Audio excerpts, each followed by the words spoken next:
Welcome to HFY Galaxy Tales. To enjoy HFY stories, subscribe and like this channel. Professor Kelvin Thrace had taught xenobiology at the Galactic Institute for 743 cycles. 743 cycles of explaining basic cellular respiration to students who could barely tell a mitochondrion from a mimic. But nothing, absolutely nothing in those 7 centuries had prepared him for the human in the back row. She sat there like a dormant volcano. Quiet. Still. Radiating an energy that made his sensory tendrils twitch with unease. Her name was Mira Cade, according to the roster on his datapad. Human. From a Category 4 death world called Earth. The same planet that had somehow, inexplicably, been granted provisional membership in the Galactic Council despite having discovered faster-than-light travel only 15 standard years ago. The political decision still baffled half the galaxy. The other half was too terrified to comment. Kelvin had read the files. He knew what humans were. Persistence predators. Endurance hunters. A species that had climbed to the top of their food chain not through venom, claws, or armored hides, but through sheer, terrifying stubbornness. They could run prey to exhaustion. They could survive injuries that would kill most species. They ate poison for pleasure and called it spicy. But reading files and having one sitting 15 feet away were two entirely different experiences. The morning started normally enough. Kelvin floated into the lecture hall on his hover pad, his 6 eyes scanning the assembled students. 47 beings from 32 different worlds. Vorkans with their triple-jointed limbs. Palaxians shimmering in their containment bubbles. A grunthack in the front row who was already snoring. Standard stuff. And then there was her. Mira Cade sat in the back corner, arms crossed, expression utterly neutral. She wore the standard student uniform, a simple gray jumpsuit that somehow looked more intimidating on her than it had any right to. Her eyes, those predator eyes that faced forward, tracked him as he moved to the podium. Kelvin cleared his throat. All 6 of his throat sacs, actually. The sound echoed through the hall like a dying accordion. Welcome, students, to Advanced Xenobiology. I am Professor Thrace, and I will be guiding you through the fascinating complexities of interstellar biology. This course will challenge you. It will push you to your limits. Some of you will fail. Most of you will fail, actually. I have very high standards. He paused for effect. This usually got a reaction. Fear. Respect. Determination. The human in the back yawned. Not a subtle yawn, either. A full, jaw-cracking, utterly unconcerned yawn that showed entirely too many flat teeth. Then she leaned back in her chair, balancing it on 2 legs in a way that violated at least 3 safety regulations. Kelvin felt his primary heart rate increase. His secondary heart kicked in for backup. This was fine. Everything was fine. She was just one student. One tiny, fragile human student who could probably be incapacitated by a stiff breeze. Except humans did not get incapacitated by stiff breezes. They invented sailing. Today, Kelvin continued, his voice only slightly higher pitched than normal, we will begin with a simple exercise. I will call on each of you to identify a biological sample under the microscope and explain its adaptive significance. This will help me gauge your current knowledge level. He gestured to the holographic display, which flickered to life with an image of a single-celled organism. Something simple. Something even a first-year student should recognize. Let us begin. Candidate Zelther, front row. Please identify this specimen. The Vorkan student leaned forward, squinting at the display with all 3 of his eyes. That is a, prokaryotic cell. From a Class 2 environment. Correct. Basic, but correct. Kelvin nodded, his sensory tendrils waving with approval. Candidate Bristow. A Palaxian shimmered in their containment bubble. The specimen exhibits characteristics consistent with extremophile bacteria from high radiation zones. Excellent. Kelvin felt his confidence returning. His students were adequate. Mediocre, perhaps, but adequate. This would be a normal semester after all. For the next 20 minutes, he worked his way through the roster. Students answered with varying degrees of competence. Some impressed him. Most did not. The grunthack woke up long enough to grunt something vaguely coherent before falling back asleep. And through it all, Mira Cade sat in the back, utterly silent. Kelvin found his eyes, multiple as they were, drawn to her repeatedly. She had not moved. Had not taken notes. Had not even bothered to activate her personal datapad. She just sat there, watching him with those forward-facing eyes, that slight smile playing at the corners of her mouth. It was unnerving. It was unsettling. It was, unfortunately for Kelvin, about to get much worse. Candidate Cade, he heard himself say before his better judgment could intervene. Perhaps you would like to participate?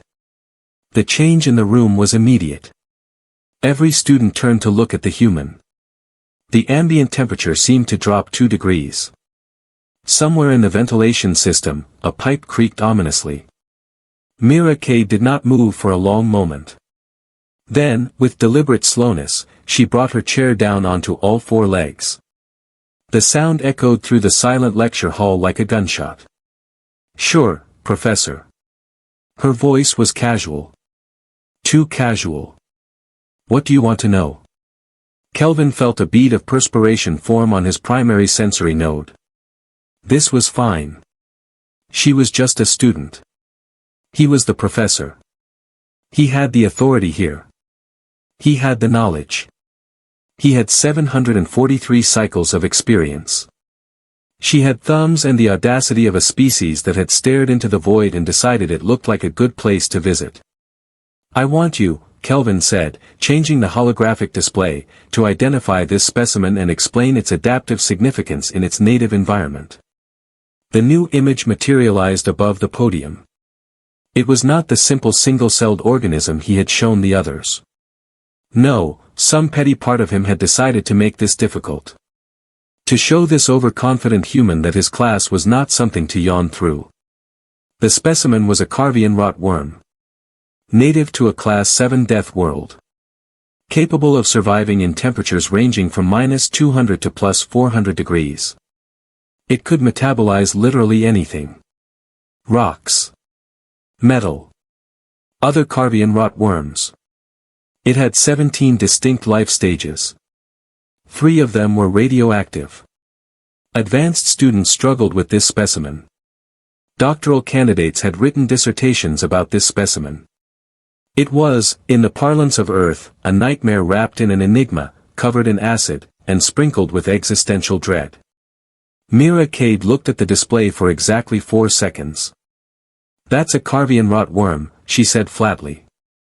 Also known as Carvus insidious in the old classification system, though that was revised about 60 cycles ago. Native to Carvia Prime, a planet with extreme thermal variations and high radioactive output. The worm has evolved multiple metabolic pathways to process both organic and inorganic materials, which is why it's such a pain in the rear on any world it gets introduced to. 17 life stages, 3 of which are radioactive because they incorporate heavy isotopes into their cellular structure as a defense mechanism against predators. Adaptive significance is primarily about survival in an environment where traditional carbon-based life would get cooked, frozen, or irradiated into oblivion. She paused, tilted her head slightly.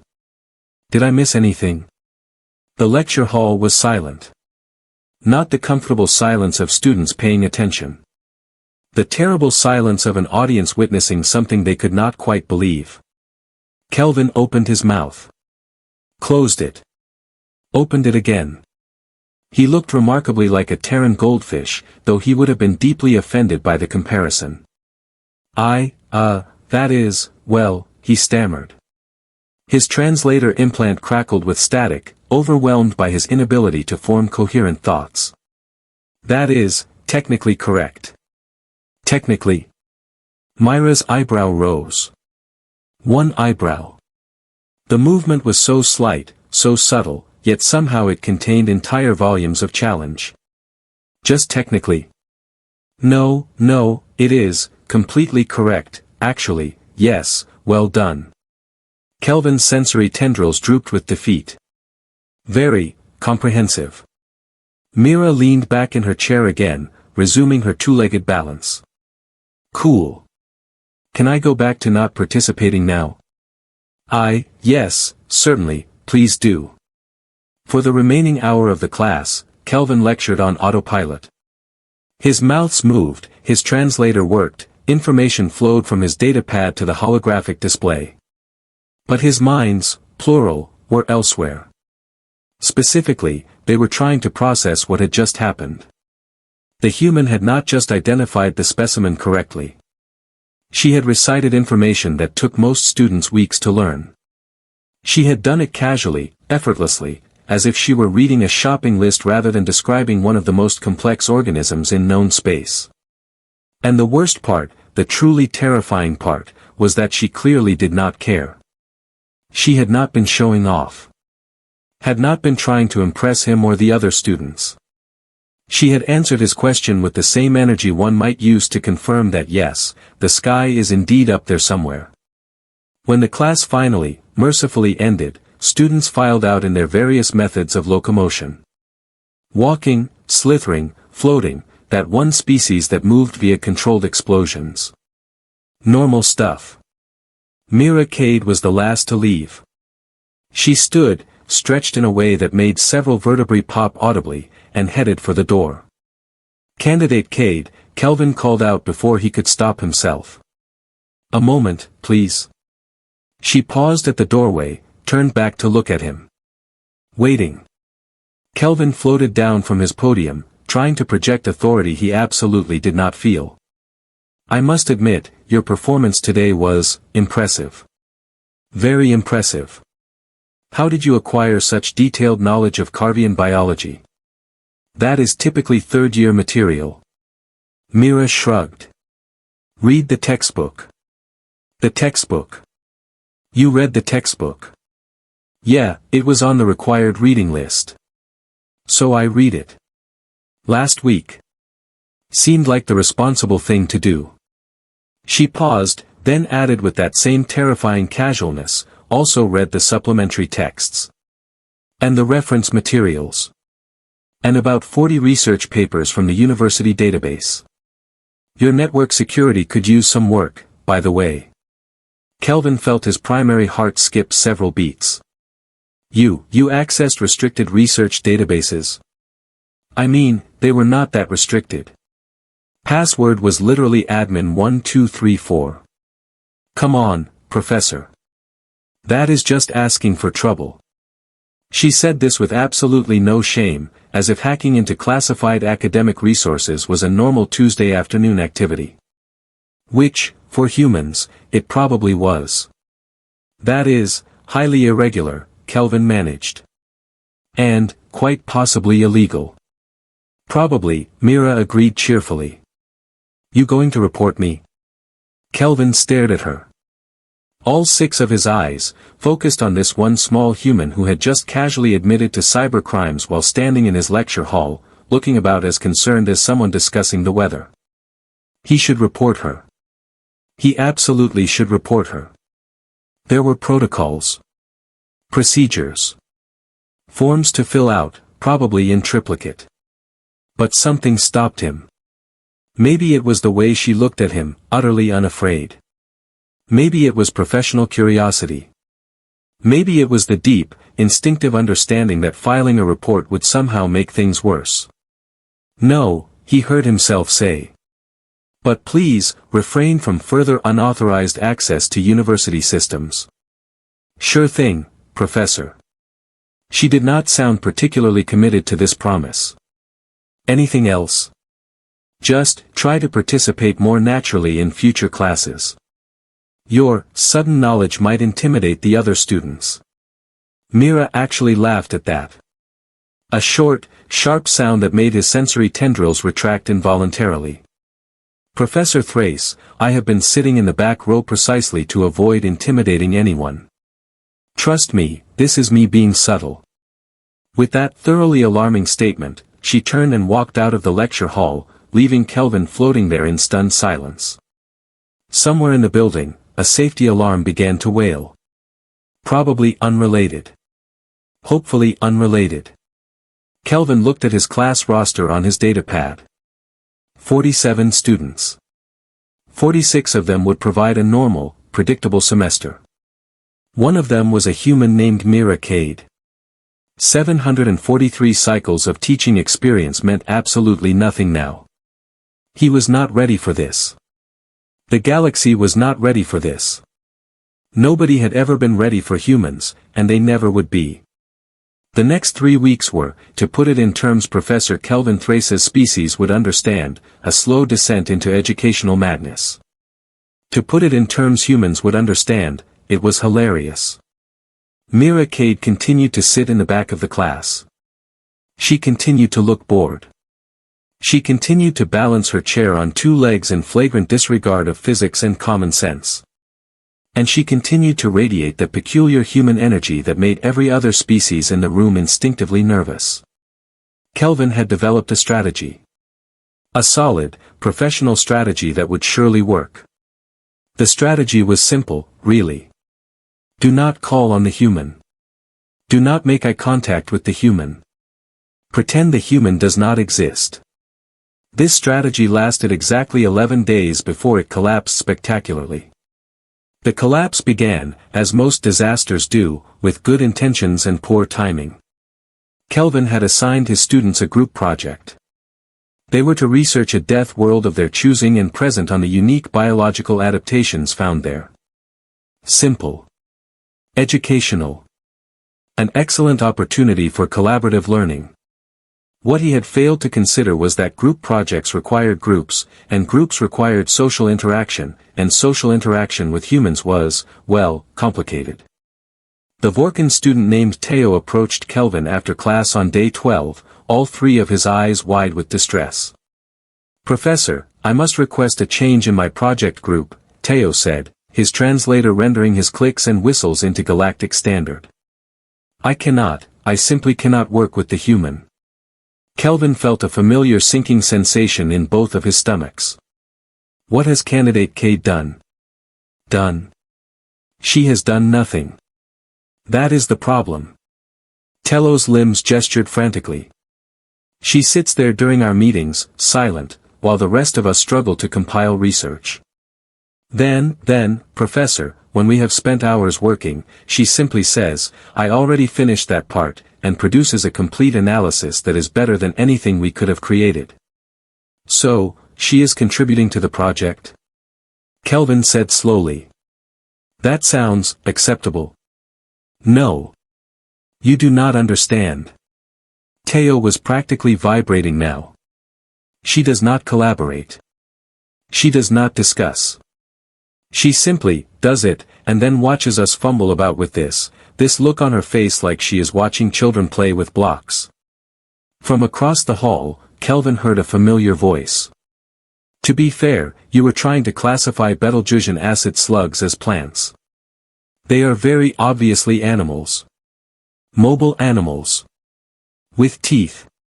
Mira Cade stood in the doorway, backpack slung over one shoulder. How long had she been there? How much had she heard? Why did humans move so quietly for a species that had no natural predators left to hide from? They photosynthesize. Teo protested. I saw it in the literature.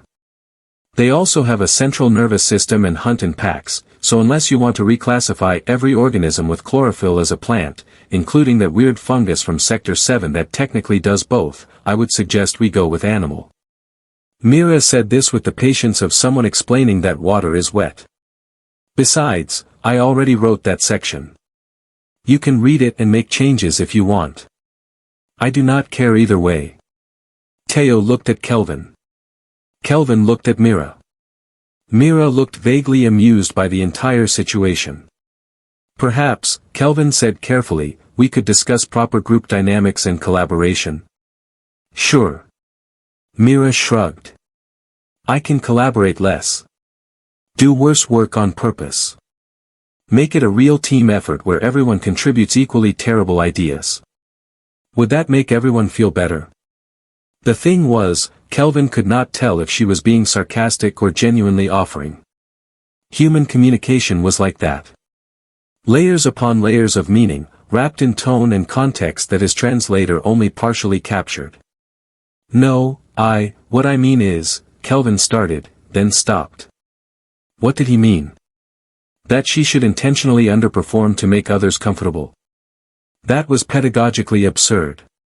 Perhaps you could, explain your research process. Help others learn your methods. I tried that, Mira said flatly. Day 2. Explained I had accessed the university database, cross-referenced 17,000 papers, used pattern recognition algorithms to identify relevant data, and compiled it into a coherent framework. You know what happened? What happened? Kelvin asked, though he already dreaded the answer. Teo filed a complaint that I was using unauthorized AI assistance.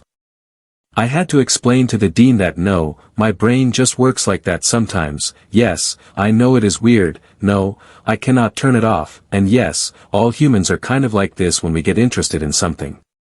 Kelvin's sensory tendrils drooped. Of course. Of course that had happened. And what did the dean say?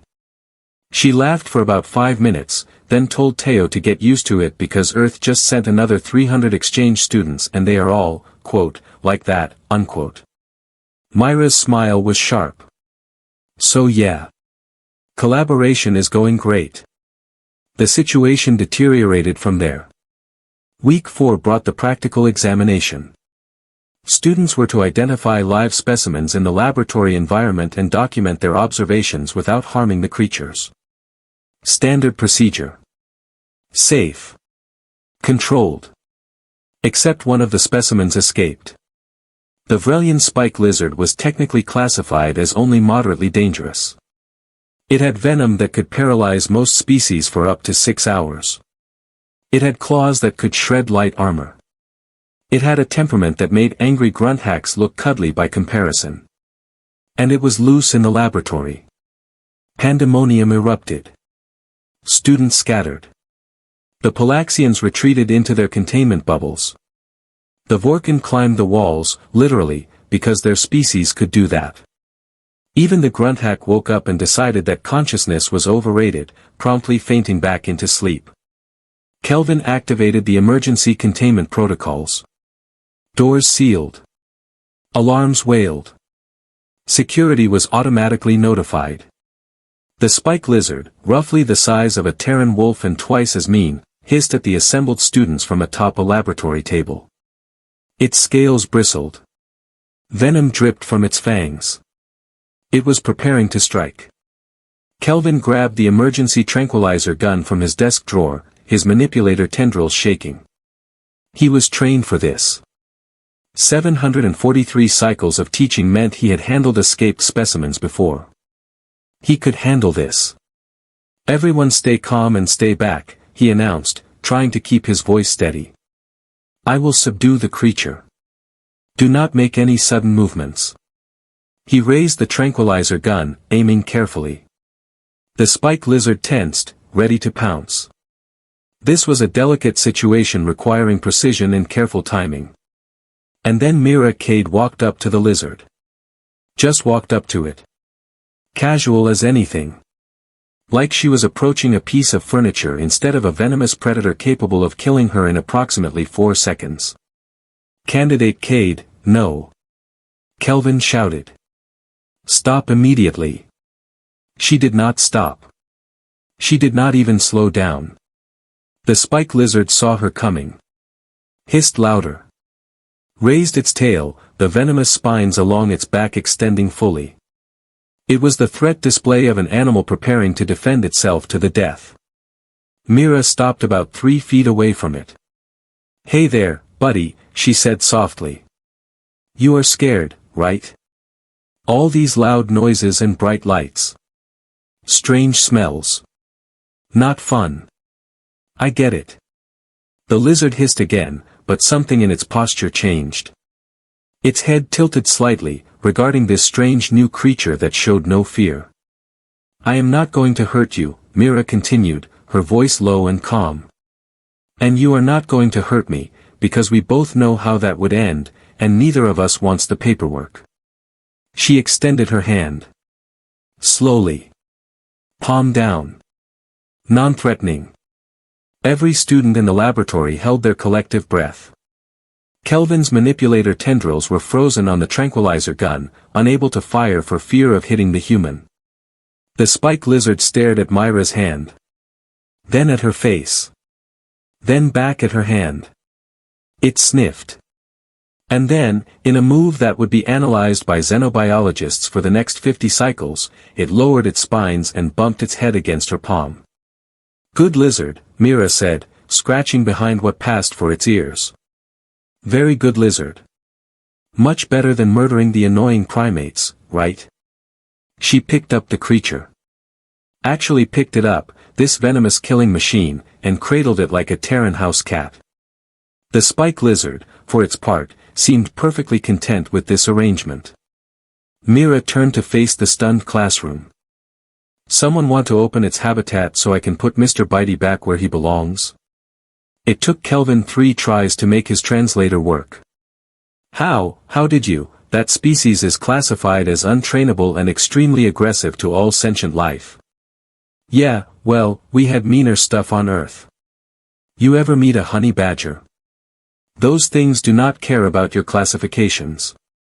Mira walked over to the spike lizard's enclosure, waited for a shell-shocked student to open the door, and gently placed the creature inside. It gave her hand one last affectionate bump before scurrying back to its heated rock.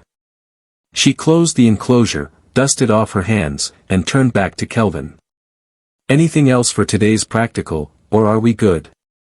Kelvin stared at her. The entire class stared at her. Somewhere in the building, the security team was probably still responding to the alarm, about to burst in and find the crisis already resolved by a first-year human student who had just casually befriended a creature that most people needed armor and backup to handle.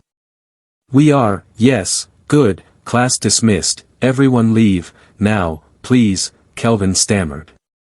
The students did not need to be told twice. They evacuated the laboratory in record time, leaving only Kelvin and Mira. "Candidate Cade," Kelvin said once they were alone, "that was the most reckless, dangerous, foolish thing I have ever witnessed in my entire career." "Probably," Mira agreed. "You could have been killed. Could have. Was not. You violated every safety protocol we have. Your safety protocols are written for species that evolved as prey animals. I evolved from pursuit predators. Different risk assessment." She paused. Also, the lizard was more scared than aggressive. Body language was all wrong for an actual attack. "How could you possibly know that?" Mira smiled. That same slight smile she had worn on the first day of class. "Professor, my planet has hundreds of species that can kill humans in seconds. We survived by learning to read them. To understand them. To know when to fight and when to make friends. The spike lizard is mean, sure, but it is not stupid. It recognized an apex predator when it saw one and decided cooperation was better than conflict." You are not an apex predator," Kelvin protested weakly. "No." Myra's smile widened, showing those flat teeth that had once been used to tear meat. "Professor, my species conquered our entire planet. We went to our moon just to prove we could. We split the atom and then built weapons with it. We have sent machines to the edge of our solar system. We looked at the stars and said, those are ours too. We did all of this while being soft, slow, and having no natural weapons except our brains and our refusal to quit." She walked to the door, then paused and looked back. "The spike lizard is smart enough to recognize that. Maybe you should be too." And with that, she left. Kelvin floated there in the empty laboratory, his thoughts churning. 743 cycles of teaching. Thousands of students. Hundreds of species. And one human who had just redefined everything he thought he knew about dangerous. The semester continued. Mira kept sitting in the back. Kelvin kept not calling on her unless absolutely necessary. The other students gave her a wide berth, though whether out of fear or respect, even Kelvin could not tell. But word spread. Oh, how word spread. By week 8, Kelvin's colleague Professor Venna stopped him in the hallway. Is it true? About the human in your class? Which rumor have you heard? Kelvin asked tiredly. That she tamed a spike lizard with her bare hands, hacked the university mainframe on her first day, and can recite the entire xenobiology textbook from memory. 2 of those 3 are confirmed. The third is probably true, but I am afraid to verify it. Venna's antennae quivered. The council is asking questions about Earth. About whether we made a mistake granting them membership. They say humans are too unpredictable. Too dangerous. They are right, Kelvin said quietly. But I think we are asking the wrong question. What is the right question?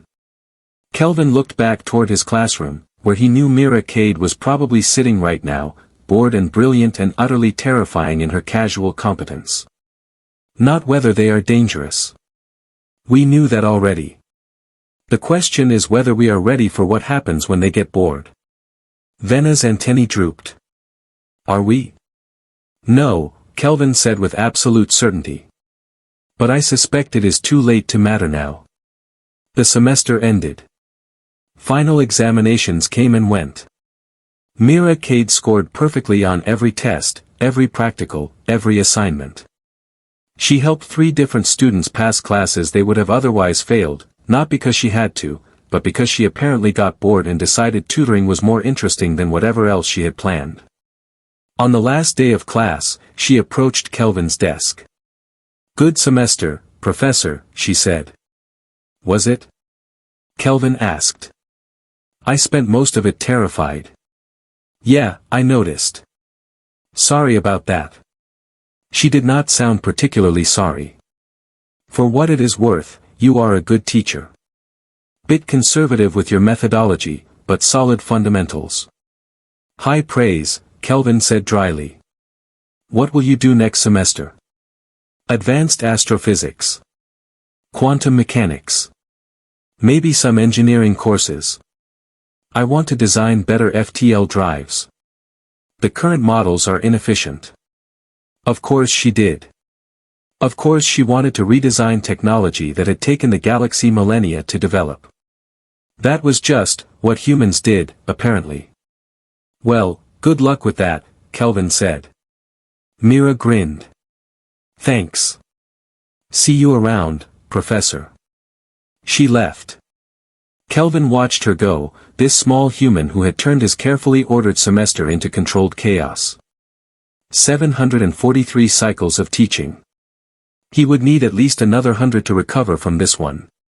But as he filed his final grade reports, marking Mira Cade's perfect scores into the system, Professor Kelvin Thrace found himself smiling. Just a little. The terrifying kind of smile you get when you realize you have witnessed something historic. The humans were here.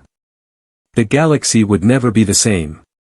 And honestly, maybe that was not such a bad thing after all.